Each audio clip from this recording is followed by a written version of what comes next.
Bonjour à tous, c'est Paul Dam et je viens de me poser une petite question pour ce sapin en sucette. Dans le cas présent, je me suis demandé si les phéromones sexuels euh, imitaient un genre de souvenir ou donnaient le souvenir par un parfum ou je sais pas comment le dire.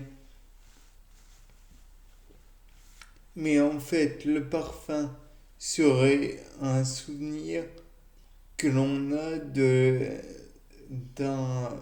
phéromones sexuels ailleurs. Enfin, en somme, on a senti un parfum de personne ou le parfum par exemple, moi je suis un homme, j'ai le souvenir d'un parfum de femme qui m'a fait penser ça c'est une femme. Et donc et c'est une femme qui est pour moi ou pas. Tout dépend du parfum qu'elle a en somme.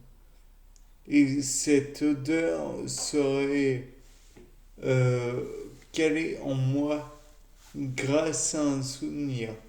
En somme, on a un souvenir, d'après moi, d'un parfum jusque et ce souvenir est assimilé à une phéromone sexuelle, toujours d'après moi. Et donc, en conséquence, il est possible que je recherche une personne qui a, je ou toute autre personne, en même temps, coïncide à ce parfum. Bien sûr, le fait de rajouter d'autres odeurs, d'autres parfums artificiels viendrait pour comme brouiller les pistes. Mais le fait est que le parfum originel de la personne se sentirait à d'autres endroits, puisqu'il n'est pas commun de se parfumer partout. De plus, il est peut-être plus intéressant de limiter les quantités de parfum que l'on répand sur tout son corps. Il n'est pas utile d'essayer de voiler quelque chose, sachant que si l'on se voile euh, au niveau olfactif, c'est presque se voiler tout court. Donc après, chacun fait ce qu'il veut. Peut-être que l'odeur de la personne lui donne une confiance accrue, car elle sait qu'elle n'est pas désagréable aux gens, que les gens vont sentir qu'ils sont bien avec elle ou pas. Les hommes, par exemple, ont un parfum qui souvent fait sentir la force, pas l'hostilité, la force, et qui a du caractère. Quant aux femmes, souvent, le parfum fait ressortir leur côté féminin, donc, et leur proximité avec des fleurs ou la nature en somme.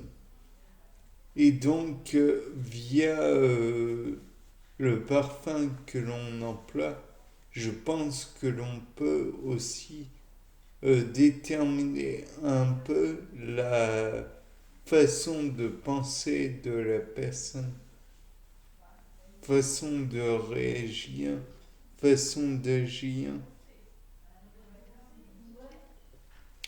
Et tout cela est toujours très complexe naturellement, puisque l'on ne peut pas lire dans les pensées de chacun.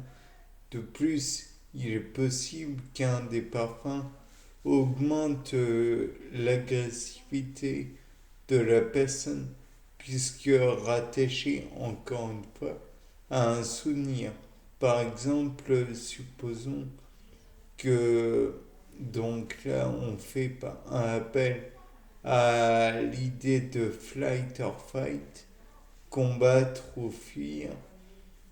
Imaginons un homme met un parfum ou boit de l'alcool plutôt, et dans ce cas, il empeste l'éthanol, donc jusque-là, aucun problème, et va battre son fils.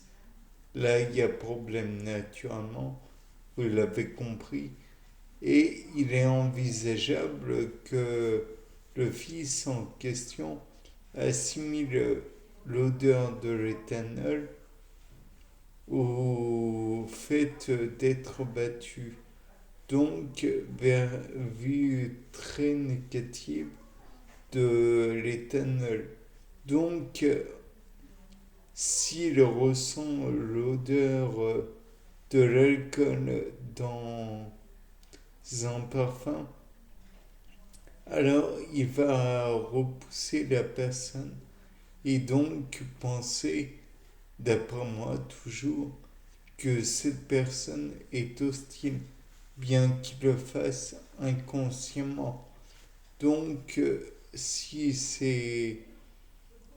l'on en revient à l'idée de phéromones sexuels, il va totalement repousser la personne qui donc n'est sexuellement pas attirant pour lui, puisque pouvant être agressif, du moins inconsciemment, c'est l'idée que l'on peut avoir, et pouvant donc le martyriser.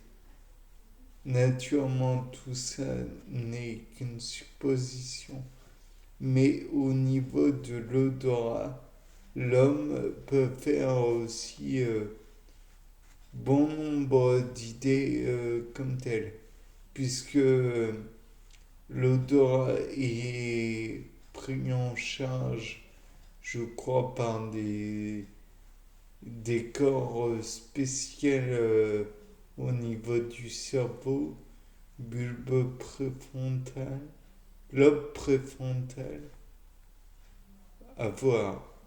Je n'y connais pas assez en matière d'organisation cérébrale, à vérifier, je pense. Bien, c'était Paul Dame. Au revoir pour ce nouveau sapin en sucette.